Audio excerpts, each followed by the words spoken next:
So we're by Tower Bridge. Shad Khan's boat normally would be here for the playoff final. It's called Kismet, and Kismet means fate. Will it be fate that Fulham beat Brentford in the playoff final? Come on, Fulham. Hey everyone, it's me again, and we're in the Wembley playoff final again. Come on, you Whites. I was confident after speaking to Scott the other day. I'm even more confident now. So come on, you Whites.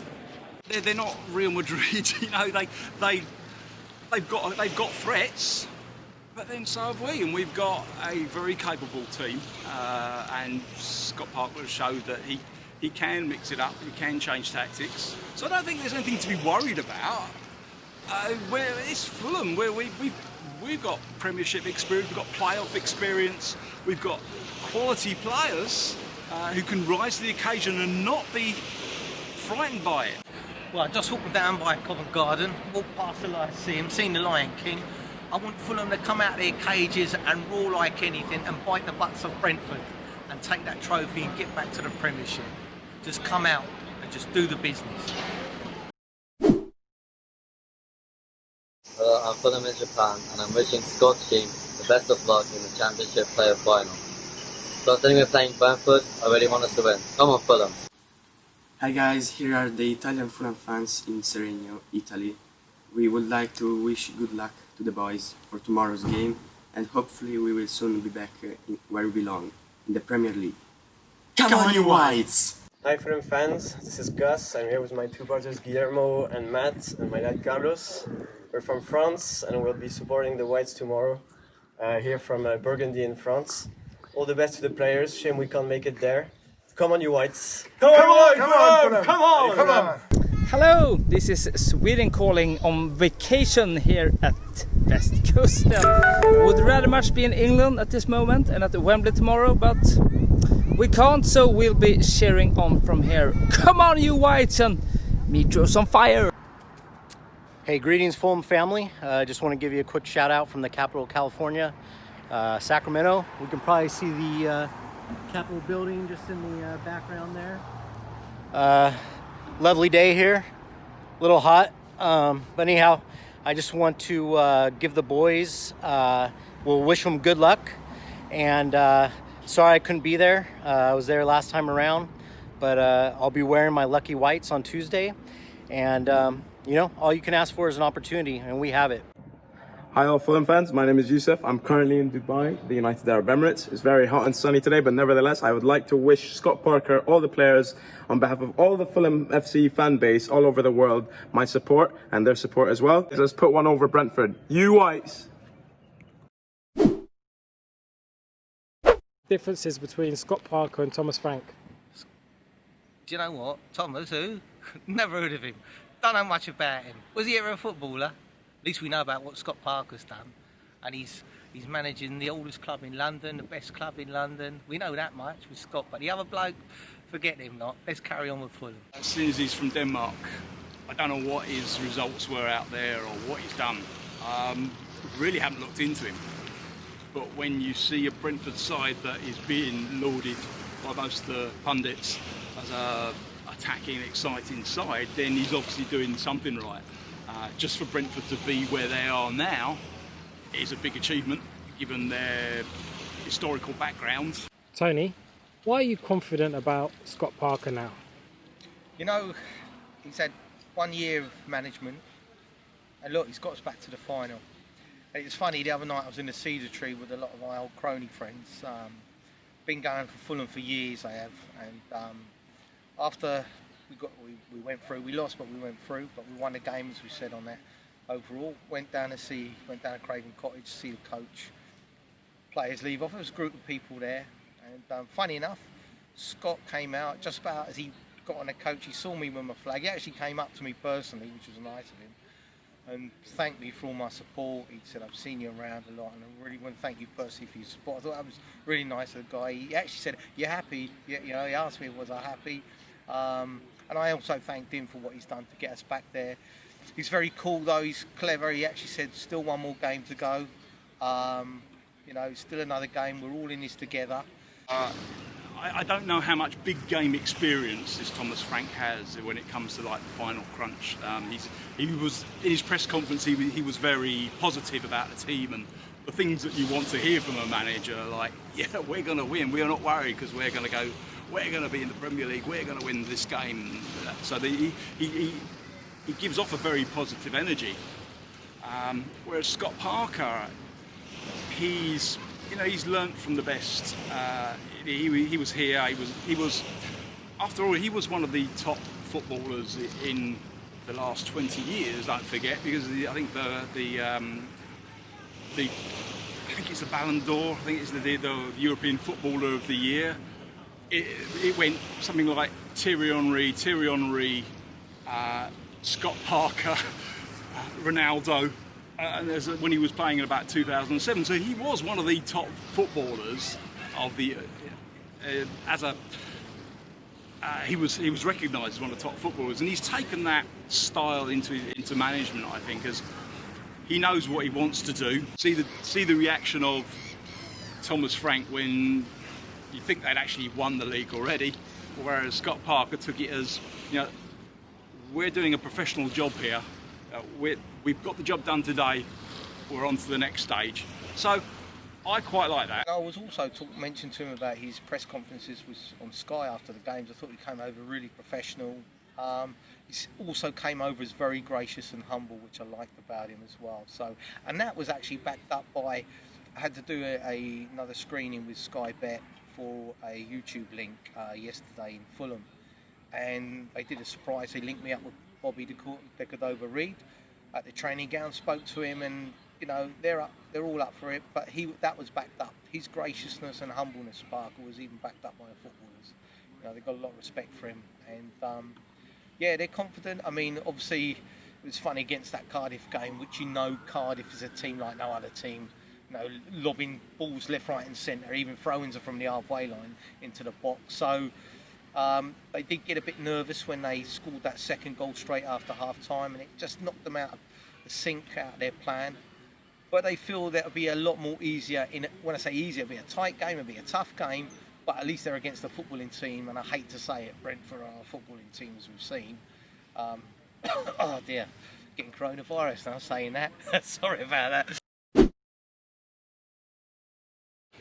So, I think we all know, we've heard about how Fulham's got their own stats model and how, Tony Khan's controlling the transfers based on the stats that they've got.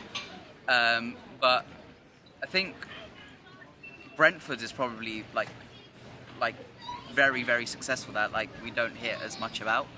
How could a largely unchanged team go from 5th to 16th in less than 12 months? I'm going to try and answer that question. But first, I'm going to give you a little bit of background. Because in football, there's a good old expression. It's frequently used by coaches, players, commentators, experts. It goes like this: the league table never lies. It kind of assumes that once the last game of a season is played, justice prevails. The teams that finish top of the table is the best performing team, and the teams that relegate are the worst performing teams. At the end of the day, everyone gets what they deserve. It's not that simple, actually, and let me explain you why. Please meet Matthew Benham. He's a gambler. He convinced me the brightest guys in football, they don't work for the football clubs.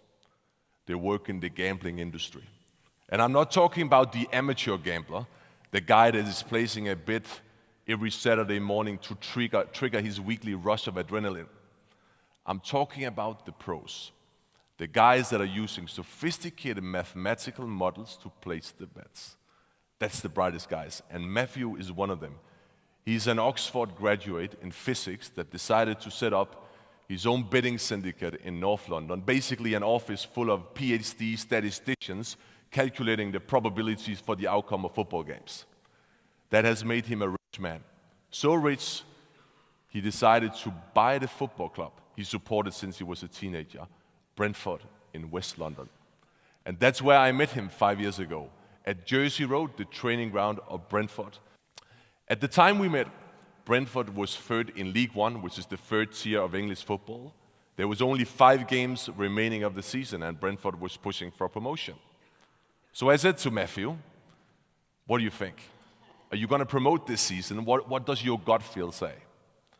And he gave me an answer I didn't quite expect. It was not an answer full of excitement. The guy just looked at me and then he said very dry, well, at the moment there's a 42% chance we'll promote.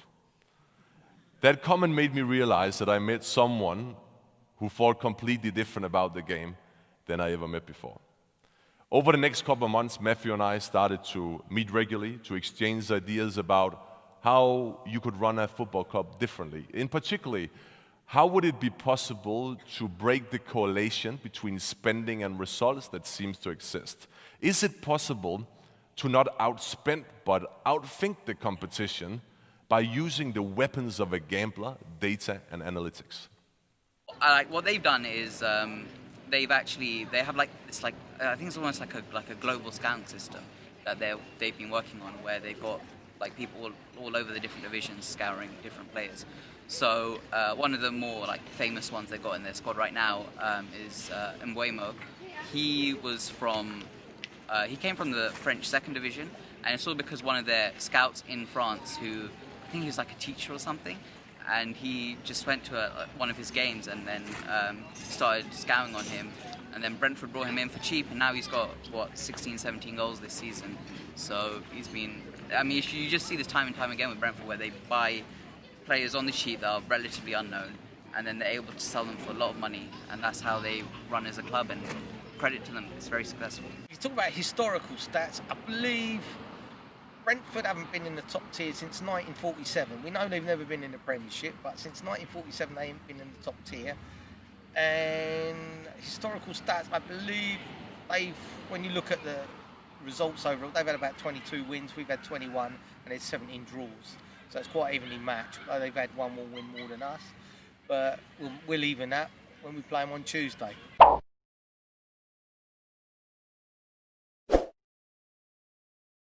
You had Watkins, I think he was a winger last season, and then you had Mopé as the striker position. And then Watkins said that he studied all of Mopé's movements for the whole pre-season, and then tried to mimic that, so that when he became striker, he'd be as effective as him. Ollie one season wonder Watkins? Well, no comparison, is there, my boy? You've got Mitrovic, who's an international world-class player. In fact, he's actually a Premiership player. One season wonder, well, I mean, I know Leeds probably be after him at the end of the season, because Brentford won't be able to hold on to him like that. Well, know most about Mitrovic, obviously. I mean, what he gives is that presence, and whether he holds up 2 or 3 players when he's playing, but he'll always, I mean, he scored 24 goals. I mean, he's done what is expected for a £20 million+ player in the Championship. He gets the job done. He's also a defensive, he's also good at falling back. He covers back in defence. You'll see him mucking in there. He works his socks off the ball. Doesn't always get the service that he probably wants. Whereas you say Watkins, and I have to be honest here, I don't know a lot about him apart from this season where he's scored some good goals.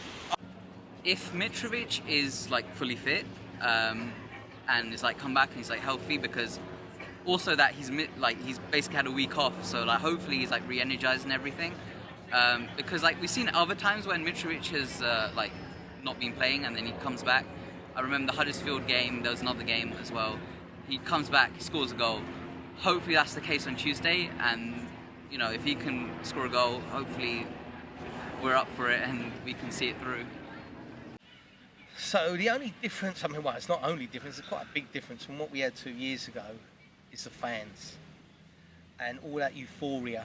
I was in the club shop yesterday as well, speaking to my mate Eden, manager there, and a couple of years ago we had people coming in buying the t-shirts, flags, the hands, everything was buoyant around the club because it was the fans at the end of the day. That's actually in Brentford's favour, because it would be embarrassing when 40,000-50,000 Fulham fans turn up and only their maximum 10,000 Brentford fans turn up. It will look a bit embarrassing for them. So I hope the players can actually believe in themselves. If we stick together somehow and be positive in our thoughts, we'll be behind them, because it is totally different than where we were 2 years ago. I mean, I had a great time 2 years ago when I went out in front of the white wall before kick-off with the cup. But yeah, it's not the same as it was, but it is what it is, isn't it? But we're going to win at the end of the day.